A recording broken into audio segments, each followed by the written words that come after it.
Hey guys, I need a new carburetor for my 1950 Buick Special. I got this one from eBay, but it's showing its age.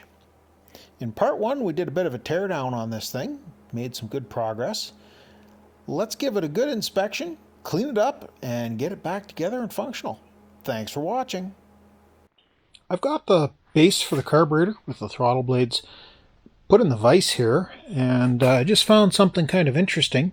I've done nothing other than squirt a little bit of Croil on it, but if we look here, we're getting some wiggling in those throttle plates when I wiggle at the actuator that pushes for the throttle start. So it looks like really all we have is a problem here. This is seized. Let me put you on a stand. We'll put a little bit of heat in there, and we'll see if that is going to break free without too much trouble. Boy, wouldn't that be nice if we get those throttle blades moving free.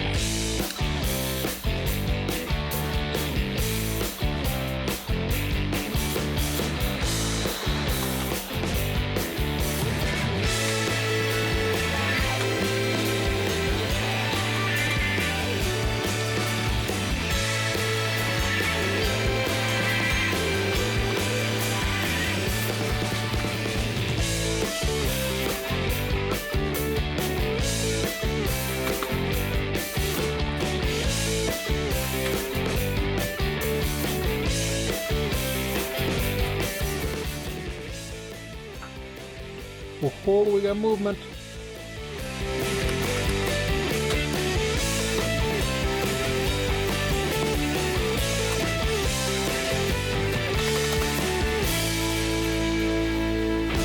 I'd like to get these jets out of here. Down through, I don't know how well that shows up in there, but in there's two jets that come up into the main Venturis. These are the main metering jets, and there's, according to the drawing, there's some emulsion tubes in behind there that I'd really like to get out and make sure they're clean. I just don't know how easy these are going to be to get at, and whether they'll actually come out of there or not. They seem to be pretty stuck. My concern is that the engine's not going to run very well.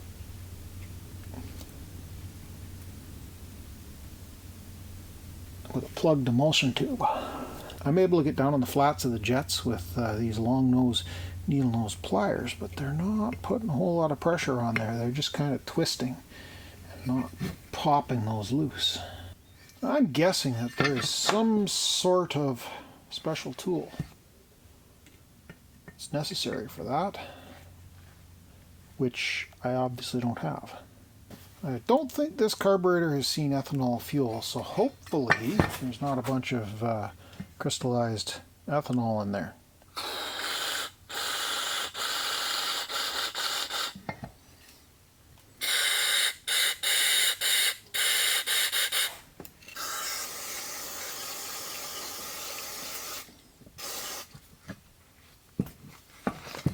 There's a little bit of dirt and a little bit of corrosion in there, but you know, really, all things considered, it is not bad for the age carburetor that it is.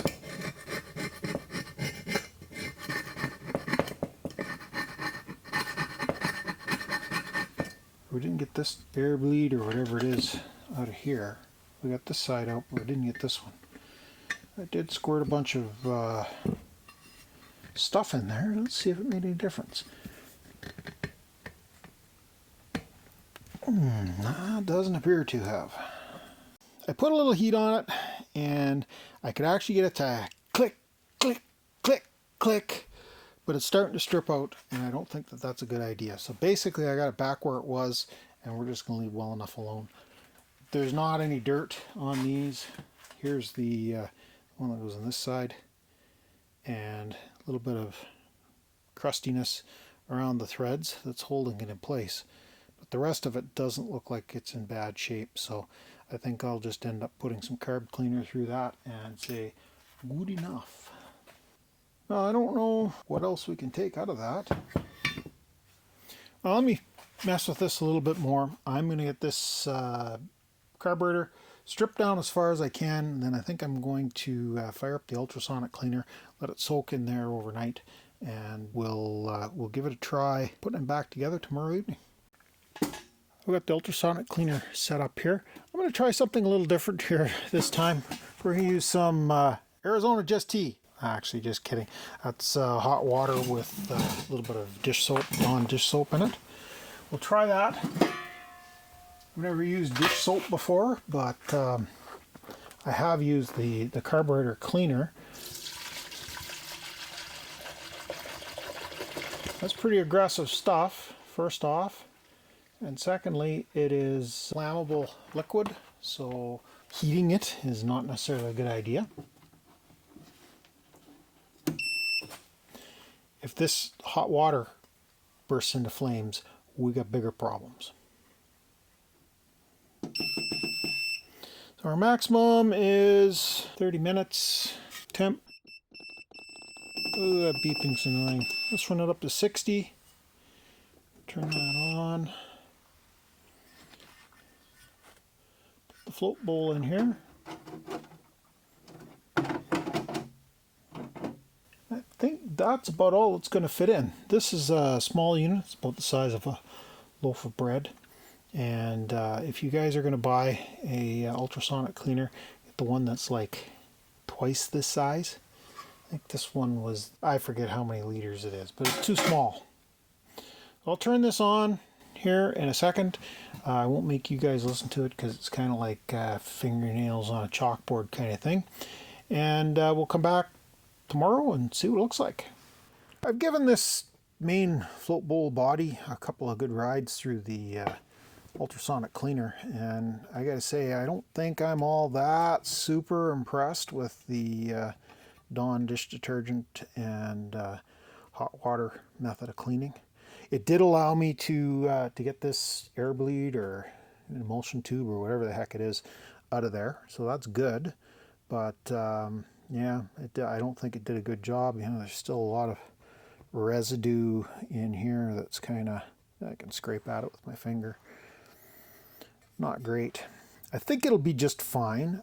The big trick, of course, is going to be blowing out all the passes, just getting all the water out of here, and then getting everything put back together properly. So that's got that piece. I'm going to try the top portion here, running it through the hot water and see how it cleans up. But again, I don't think we're going to get much benefit out of it.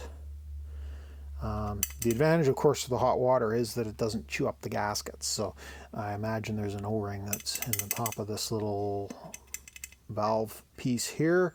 And yeah, I guess that's, I don't know if you can see that or not. There's an air port here that goes in, I'm assuming, to on top. Comes down to here. Anyways, that won't be ruined by the water and soap, as opposed, or like it would if we put it in the heavy duty solvent. Let me grab a wrench. We'll take the seat out of here and the float bracket and see how everything looks in there. But once this gets up to temperature, we'll fire it up and run this through. I got the base pretty much cleaned up. A little bit of gasket residue on there still, but we can wipe that down easily enough. And I got to get these studs out, but I think they're going to have to get cut because these nuts are jammed. That's why the studs are there in the first place. Once I get that off, I'll be able to clean the last of this gasket goo residue off the bottom. We can do a little bit of reassembly on here. I'm not going to paint this. If we ever decide to do a full, soup to nuts restoration on it, where we replate the aluminum, etc., we can do a paint job on this, or black anodizing, or some kind of corrosion resistant finish on there. But for now, it's not like it's going to be getting abused that badly.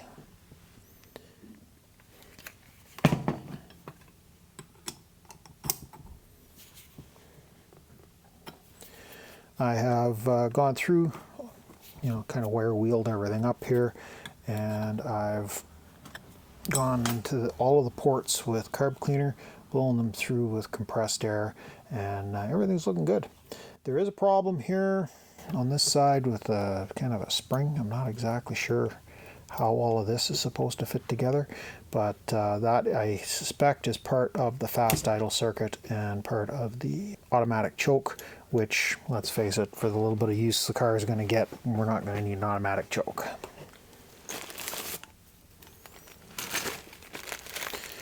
We've got 2 new idle jets in the package. Suitably grungy that we can. It would be a risk to clean them up with the wire wheel. They'd probably go flying. So why not use the new ones? We've got them. Something we don't have, apparently, is the springs that go on them, which is fine. We've got the originals. Ooh. That doesn't want to go in there very smooth.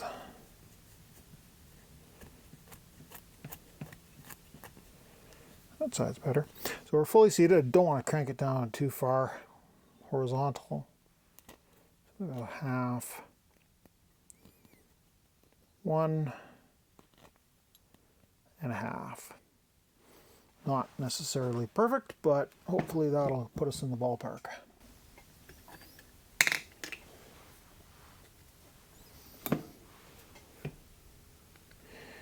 Generally, an engine will run at 1 1/2 off of fully tight. I am not liking how tight that one is. I wonder if those threads are a little chewed up, maybe. I don't know that putting coil in there is going to do much. We're screwing a brass screw into cast iron, so it's not going to fix threads. It'll just chew up the brass screw. Yeah, that's got to have something done to it. Can't rely on that. Well, I know one of them was very tight coming out of there. I think what we'll do is check and see if we've got a tap that would fit into that hole to clean that thread up. Other than the studs and that, we'll set this aside for now and continue on with the reassembly. Main jets and emulsion tubes. There's a double D wrench that is designed to go on here and remove Stromberg jets. I would really like to get those emulsion tubes out of there and give them a good cleaning. That has been my experience with other engines with emulsion tubes, that is a #1 reason why they don't run very well. So I think we're going to leave the caps off, the jets off, while we reassemble the rest of the carburetor. I have the wrench on order, probably going to be in the first of next week. We'll get that dealt with at a later date.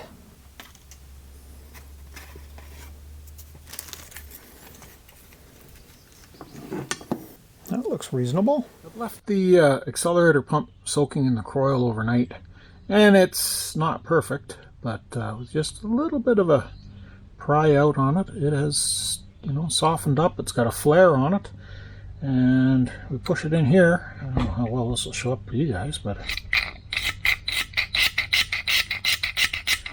that sure looks like a functional accelerator pump to me. I think we'll take that for the win. How long it's going to last when it's got, ethanol laced gas up against it, I don't know. But I think we'll call that functional for the time being. That gives us our accelerator pump. Hopefully that does a good enough job. Okay, let's get the needle and seat back in. And the float retainer. A little bit of light rust on there, but I am not going to worry about it. We've got a new needle and seat in the envelope.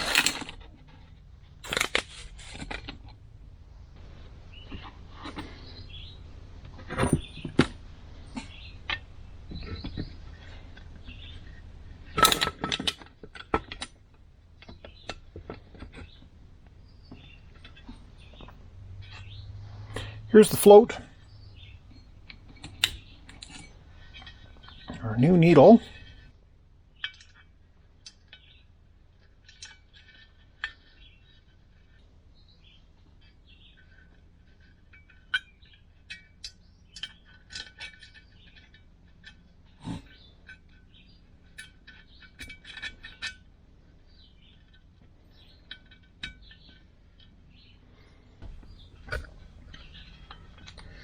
A general rule of thumb, all carburetors are slightly different, but a general rule of thumb is you want the float when it's held upside down like this to be parallel to the body of the carb, which we are there. So I think we're, you know, at least close enough to being acceptable that should work for us. I think we've got all the bits and bobs in there that we need. I don't know why we've got so many of these little BBs left.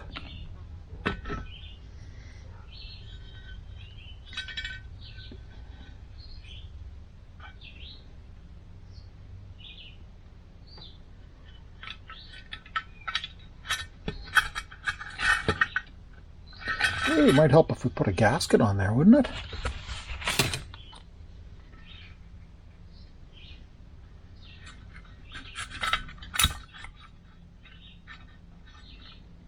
Haha. And we burn ourselves. Gasket's got to go on the top with the float uninstalled.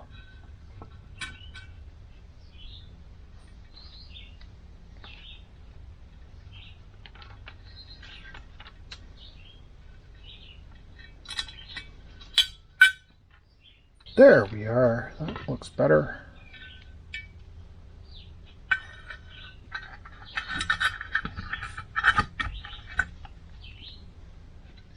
Unfortunately, this doesn't have a float chamber vent like the Holly 94 or Quadrajet or, you know, any of the more modern carburetors.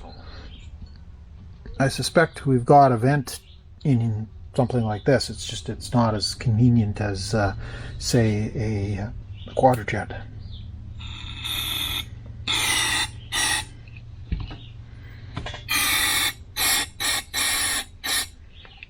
Oh, that's why we've got bottoms out of these main jets.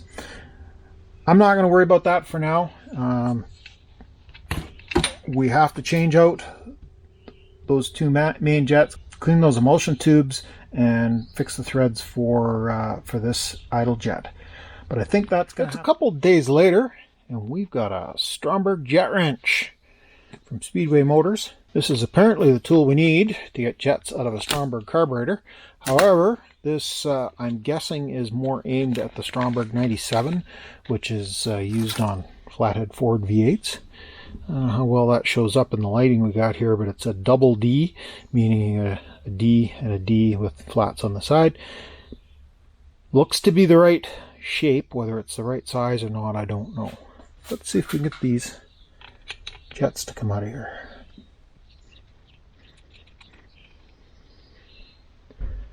That would be a jet. Didn't chew it up too bad trying to get it out of there with pliers. Obviously, having the right tool for the job is far better. There doesn't appear to be any dirt in there. I don't know whether you guys can see that or not. Something white in behind it, and hold it up. Looks clean. That's good. The carburetor kit came with new jets, but I have absolutely no idea what size they are. There might be a number on there. See if it's something that'll focus for you guys. I don't know. I can't read it without my headset on.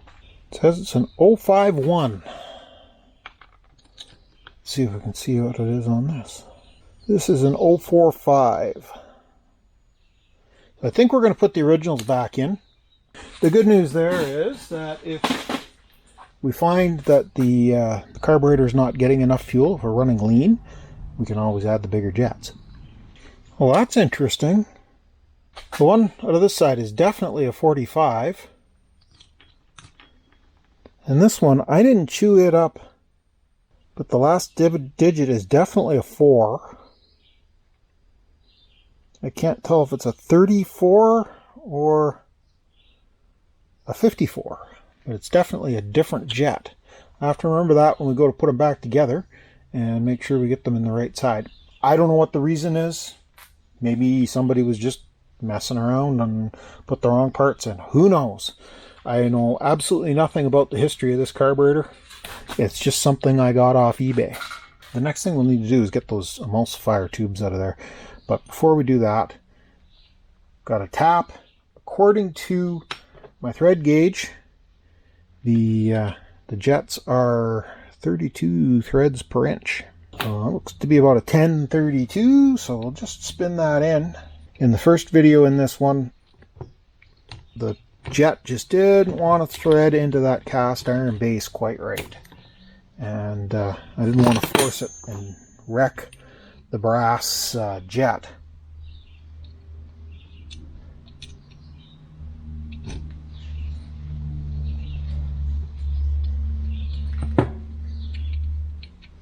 We'll just give that a little clean up with the tap. Hopefully this threads in here nice now.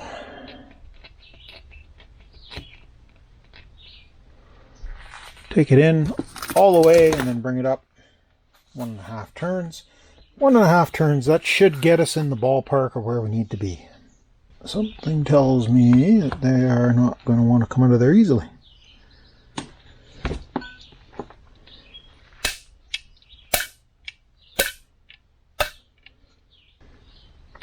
Those tubes do not want to come out of there. I'm not sure if it is because they've just been in there so long, or whether they are pressed in, or what we have to deal with.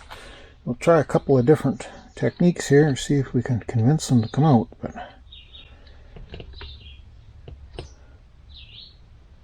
yeah, that's not coming. Well, all I wanted to do was get carb cleaner down in them and get some good flow, so let's do that.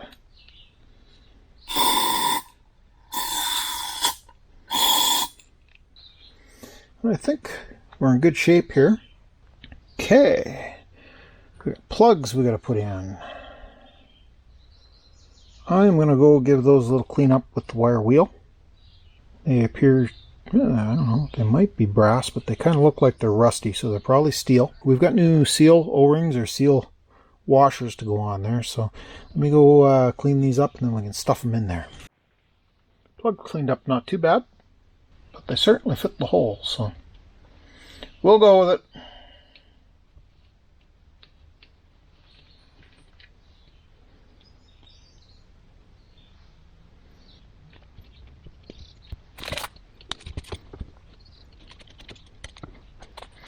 Okay, now we need to get rid of these two studs. The intake manifold that we're using is got studs on it. We'll of course have to get nuts that are going to work. Maybe we can save those. Maybe we got to use new ones. Whatever. We'll have to get these studs cut out of here, and then we'll basically be ready to go. Let me grab the die grinder. I'll zip those off with the cutoff wheel. You guys don't need to watch that, and I'll bring you back. We'll see where we get to. Well, guys, I think that's a carburetor. Those studs cut out of there really easy. Quite happy with how that came apart. There's a missing rod between this fast idle cam and the end of the choke arm here, but I'm not really all that concerned about it. I'm going to manually operate the choke anyways, and if we decide we need the fast idle, we can always kick it on. I was a little bit wrong about how this this system works, and basically the throttle, that's the idle position. You can see the butterflies are closed, or it pushes that actuator or that blade up into the start mechanism, and once you get some vacuum, it sucks a plug in that jams that up in there so that it doesn't actuate. But as soon as you press on the gas, it lets off on that spring. That is what's going to turn the starter on the engine, I think. Now, when we're doing this will it run thing, we might just put a, touch those leads together rather than hooking this mechanism up. We'll see how it goes. But that is how it's supposed to function. But that's for another day. We got to do a little bit of engine work first. I can almost guarantee there's going to be some stuck valves on this engine. Last time it was on the road was 1969. It's been sitting ever since. So the engine isn't seized, which I find amazing. But probably some stuck valves will have to free up before we can turn this over. With a flathead engine like the flathead Ford V8, your stuck valves don't interfere with the pistons, but with a valve in head like this Buick, and they do have quite a dome on the top of the head, a big lump that sticks up, and I have a sneaking suspicion if we just hook up the starter, we're going to end up with a bunch of bent valves and stuff broken. So we'll have to work and get those freed up a bit. Once we get the engine so it turns over freely with a wrench or with the fan belt, then we can look at hooking up the starter and see what happens. But that is for another day. Thanks a lot for stopping by. Greatly appreciate you taking time to watch the video. If you got this far, give me one of those thumbs up things. If you want to see more content from Doug's Messy Garage, consider hitting that subscribe button. Maybe tapping that bell icon so you get notified when I post new content. And we'll catch you guys in the next mess. Thanks a lot for watching. Bye for now.